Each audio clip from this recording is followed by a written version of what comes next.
Ya, esta debe haber sido una semana por lo menos estresante o por lo bajo estresante para muchos estudiantes, aquellos que rindieron la PSU. Todo esto porque el domingo, cientos de ellos van a conocer los resultados de la prueba y también verán qué opciones tienen entonces para postular a la universidad. ¿Qué proyectan los especialistas?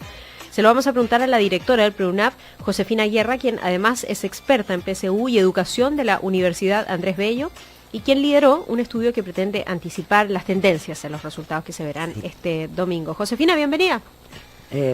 Mucho gusto de estar aquí, Sandra. No, para nosotros, un gusto conocerte. Josefina, comentábamos antes que se ve mucha menos gente en las calles, Sí, ¿no? se ven muy pocas personas en las calles. Yo creo que hay mucha gente fuera de Santiago. Pero yo creo que los jóvenes este domingo se van a levantar a las 8 de la mañana, lo que no hacen nunca generalmente. ¿No? Te lo iba a comentar. Claro. Me quería conectar con eso, porque aunque muchos de ellos probablemente están fuera de Santiago ya disfrutando parte de sus vacaciones, deben estar con la ansiedad viva, tratando de saber, ¿no? De lucubrar cuánto puntaje finalmente sacaron en la PSU y van a estar muy atentos con la ansiedad clásica. Con Pero la que van uno a se dormir levantaba. con el móvil en el pecho, Claro, para que a las con el 8 cuando teléfono. despierten poder consultar el resultado. El resultado. Hoy día es así, nosotros salíamos a buscar el diario. Claro. Pues. Sí, Corriendo, o por lo menos nosotros en la prueba de aptitud académica teníamos que revisarnos ahí en el diario. Pero esos eran otros tiempos. Ustedes han estado trabajando en anticipar las tendencias, los resultados que se verán este domingo. Los ¿Cómo temas, se hace eso? Los temas, mira, lo que pasa es que en cada prueba se evalúan diferentes temas que fija el DEMRE. Entonces nosotros tenemos un sistema de corrección de los facsímiles que nos permite no solo corregir en forma global, sino que corregir por áreas temáticas, ¿eh? De manera que nosotros podemos saber en cuáles materias los alumnos tienen mejor o peor rendimiento. Y hacemos habitualmente estos estudios para ver en las distintas pruebas qué temas son más difíciles para los estudiantes. Pero como esta vez cambió el formato de la prueba, este estudio ha despertado bastante más interés que en otras oportunidades. Entonces, ¿y qué nos dicen esos resultados o no esa nos data? dicen cosas demasiado ¿Diferentes? novedosas en realidad. Por ejemplo, si analizamos la nueva prueba de lenguaje, descubrimos que, como siempre, el ítem que despierta más dificultad en los estudiantes es la comprensión de lectura, ¿no? Que en esta prueba tiene más preguntas que en el formato anterior. De manera que eso ofrece un mayor nivel de dificultad a los estudiantes, ¿no? Y esto no es nuevo, porque nosotros sabemos que la comprensión de lectura es uno de los déficits de nosotros los chilenos en términos generales, ¿no? ¿Por qué? ¿Por una cuestión estructural de la educación que recibimos?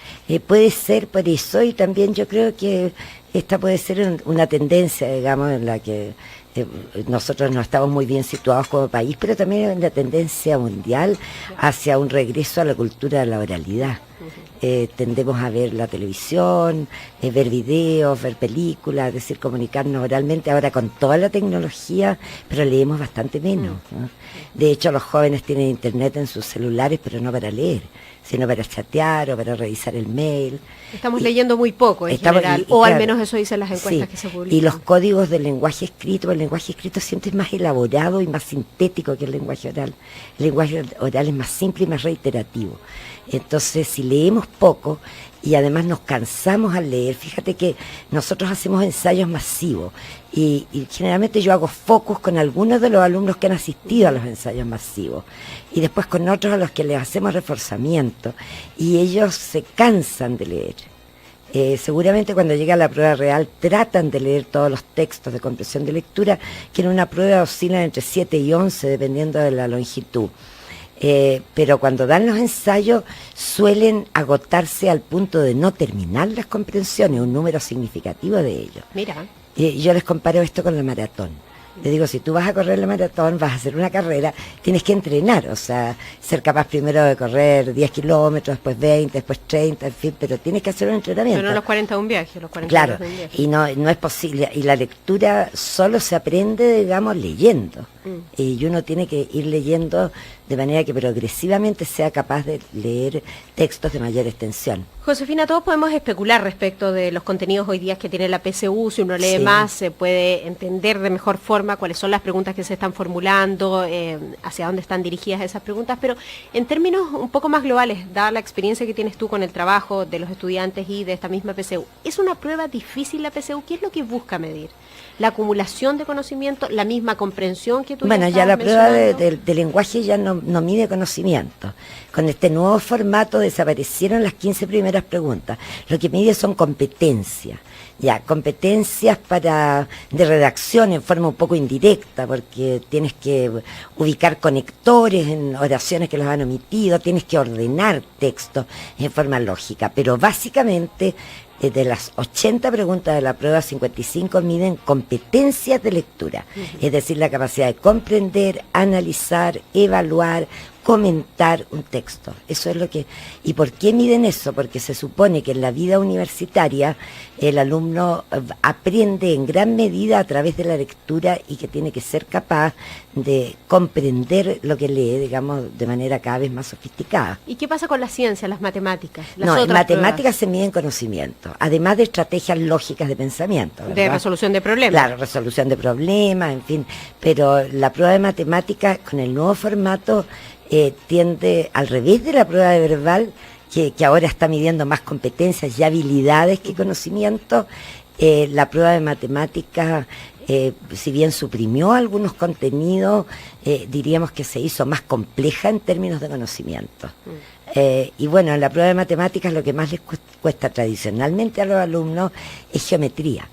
Porque geometría, como tú debes recordar del colegio, no es simplemente conocer y saber. No. Hay muchas áreas de matemáticas que el alumno puede practicar y puede automatizar un poquito, ¿verdad? En cambio, en geometría siempre tengo que estar resolviendo problemas. Es más difícil. Claro, es más difícil. Y ahora se agregó como área bastante difícil un ítem que se llama datos y azar. ¿Qué es eso? Que, mira, antes había uno de estadística y probabilidades, que te ponía el énfasis en las probabilidades. Por ejemplo, dame un ejemplo de te doy ejemplos prácticos de probabilidades. Por ejemplo, si yo tengo tengo en una caja o en una esfera, tengo 6 bolitas negras, 6 bolitas rojas, y voy sacando de una en una, qué porcentaje, qué probabilidad tengo que la tercera bolita sea negra o sea roja, eso medía. En cambio ahora tiene más énfasis en la estadística, en calcular estadígrafos como desviación estándar, y que son bastante más complejos. Sí, problemas más complejos. Y por eso mismo, digamos, ese ítem también resultó como bastante deficitario en las pruebas que aplicamos, yo diría, entre agosto y octubre de este año, agosto y 15 de noviembre, antes que se fueran los cuartos medios, que les aplicamos pruebas con formato nuevo, geometría y esto otro, digamos, datos y azar fueron bastante complicados. Entonces esperamos, digamos, que esos sean también las materias que causen más dificultad a los estudiantes en la prueba, digamos, que ya rindieron. Ya. Josefina, si un chico, un estudiante, una chica llega a rendir esta prueba de selección universitaria, a capela, como digo yo, es decir, pasó por supuesto por los cursos, se graduó de cuarto medio y llega finalmente a rendir esta prueba, pero no pasó por un preuniversitario, que es mucha gente, la mayoría además de los estudiantes, tiene reales posibilidades de contestar adecuadamente una prueba como esta, y lo digo porque hay que someterse al rigor del tiempo, del pensamiento lógico, del procesamiento de información. O sea, uno no podría llegar, yo me imagino, sin haber ensayado absolutamente nada. Probablemente algunos de esos ensayos los hacen también en sus colegios, pero parece una cuestión bastante trascendental el prepararse para ese examen en particular, que es distinto a una prueba que yo di coeficiente 2 hace, no sé, 6 meses en mi colegio. Mira, y yo creo que la mayor parte de los estudiantes que tú me describes van a estar en desventaja. Hay una proporción de estudiantes, sin embargo, que son muy buenos alumnos y que pueden prepararse en forma autodidacta.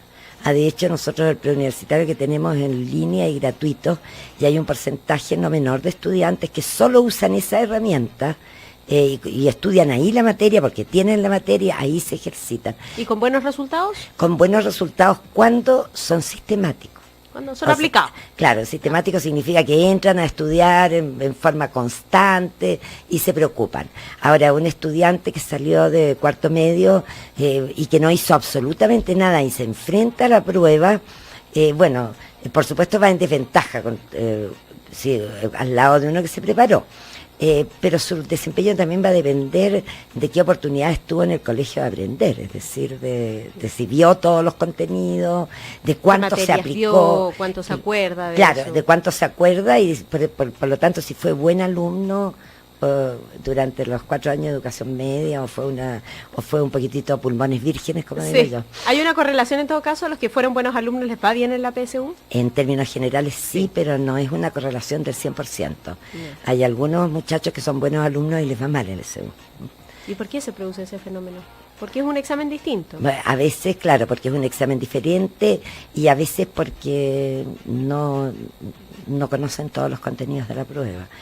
Y en algunas ocasiones, aunque las menos, porque el estudiante aprende de memoria y en la prueba se le exige razonar. Ya.